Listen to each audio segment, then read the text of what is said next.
छत्रपती शिवाजी महाराज यांना जन्म देणारे महापराक्रमी महापिता स्वराज्य संकल्पक शहाजीराजे यांना सरकार विसरलंय का असा प्रश्न उपस्थित होतोय।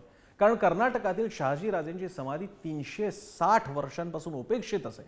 पानिपतकार, संभाजीकार, झाडाझडतीकार विश्वास पाटील, कादंबरीकार विश्वास पाटील यांनी संताप या बाबतीत व्यक्त केला आणि ही सोशल मीडियावर अशी पोस्ट टाकून त्या समाधीची सद्यस्थिती सुद्धा त्यांनी सगळ्यांसमोर आणली आहे। हिंदवी स्वराज्य संस्थापक छत्रपती शिवाजी महाराजांचा केवळ महाराष्ट्रातच नव्हे तर देश परदेशात देखील गौरव केला जातो। या थोर महापुरुषाला जन्म दिलेल्या आणि शूरतेचे बाळकडू पाजलेल्या शहाजीराजे भोसलेंची कर्नाटकात शिमोगाजवळ समाधी आहे। मात्र या समाधी स्थळाकडे ना कर्नाटक सरकारचं लक्ष आहे ना केंद्र सरकारचं।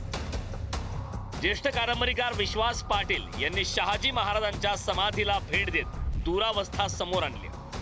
या पुण्य पवित्र अशा समाधीमध्ये कोण विसावला असेल कल्पना आहे तुम्हाला? या दूर देशीच्या भग्न माळावर कर्नाटकामध्ये ही समाधी आहे। बा महाराष्ट्रा जागा हो, आणि खरं तीर्थ कुठलं ह्या तीर्थाची तू आराधना कर आणि बा महाराष्ट्रा जागा हो। एवढं मोठं प्रचंड महत्व त्यांचं तिकडे आहे आणि कर्नाटकातले लोक सुद्धा खूप मानतात त्यांना। तर त्यांचं स्मारक हे असं उघड्यावर पडावं म्हणजे मी म्हटलेलं आहे ना त्या पोस्टमध्ये की एखादा जवान आपल्या पित्याचं स्मारक बांधतो शेतात, ते सुद्धा झाकलेलं असतं आणि गेली जवळजवळ 360 वर्ष त्या स्मारकाकडे कोणाचं लक्ष नाहीये आणि त्यामुळं ते पाहिल्यावर खरंच माझ्या डोळ्यात अश्रू आणि पोटात भीतीचा गोळा उठला।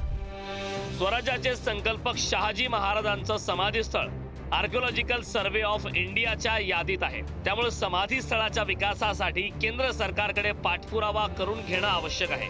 मात्र या पाठपुराव्याअभावी समाधी स्थळ 350 वर्षांनंतरही जीर्णोद्वाराच्या प्रतीक्षेत असल्याचं दिसतंय। शहाजीराजेंच्या समाधी स्थळाचा जीर्णोद्धार कधी? शहाजी महाराज यांचे 23 जानेवारी 1964 रोजी कर्नाटकातील होदिगिरे येथे निधन। समाधी ज्या ठिकाणी आहे तो परिसर 21 गुंठ्यांचा। समाधी स्थळ आर्किओलॉजिकल सर्व्हे ऑफ इंडियाच्या यादीत। कर्नाटकातील 3 सरकारने यासाठी 3 वेळा जाहीर केलेला 3.5 कोटींचा निधी जाहीर। समाधी स्थळाला पुरेशी जागा नाही असे कारण पुढे करून निधी परत गेला। सध्या तेथे 1 एकर जागा, आणखी जागा मिळत नसल्याने अनेक अडचणी। शासन पूर्णपणे शासनाची जबाबदारी आहे। शहाजी राजांच्या समाधीचं स्मारकाचं दुरुस्ती झाली, दुरावस्था झाली आहे, तर त्या ठिकाणी शासन पूर्णपणे ती बाब गांभीर्याने। परंतु अशी जर परिस्थिती असेल तर महाराष्ट्र सरकार असेल किंवा आम्ही असो, आम्ही सगळी मंडळी त्या बाबतीत निश्चित दखल घेऊ आणि लवकरच त्या ठिकाणी चांगलं स्मारक छत्रपती शहाजी महाराज यांचं उभे राहील या दृष्टिकोनातून आम्ही संपूर्ण सहकार्य आणि प्रयत्न करू। गेल्या 350 वर्षांपासून ऊन पावसाचा मारा खात शहाजी महाराज यांची समाधी त्याच ठिकाणी आहे।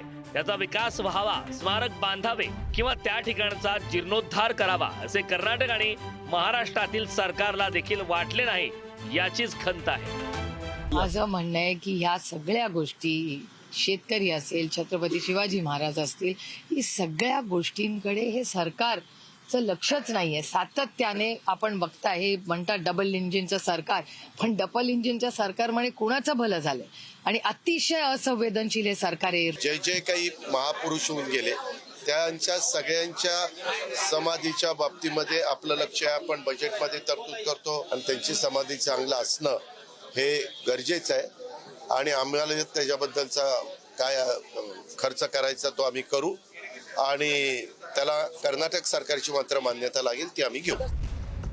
छत्रपती शिवरायांचे वडील शहाजीराजे भोसले यांच्या समाधी स्थळाकडे आतापर्यंत साफ दुर्लक्ष केलं गेलंय। त्यामुळे आता शहाजीराजेंच्या स्मारकासाठी महाराष्ट्रातील मंत्र्यांसह सर्वपक्षीय लोकप्रतिनिधींनी एकत्र येऊन केंद्र सरकारला प्रस्ताव पाठवणे गरजेचे आहे। अन्यथा या महापित्याची समाधी अशीच ऊन पावसाचा मारा खात राहील हे नक्की। अक्षता नाईक, पुढारी न्यूज, बेळगाव। तेव्हा या रिपोर्ट नंतर तरी राज्य शासनाला जाग येईल, पुरातत्व खात्याला जाग येईल, विशेष जो काय असेल तो पत्राचार होईल आणि आपल्या सर्वांच्या अभिमानास्पद ठिकाणी असलेल्या शहाजी महाराजांच्या या समाधीची पुनर्निर्माण, पुनरुद्धार किंवा जीर्णोद्धार असेल त्याचा मार्ग प्रशस्त होईल अशी अपेक्षा.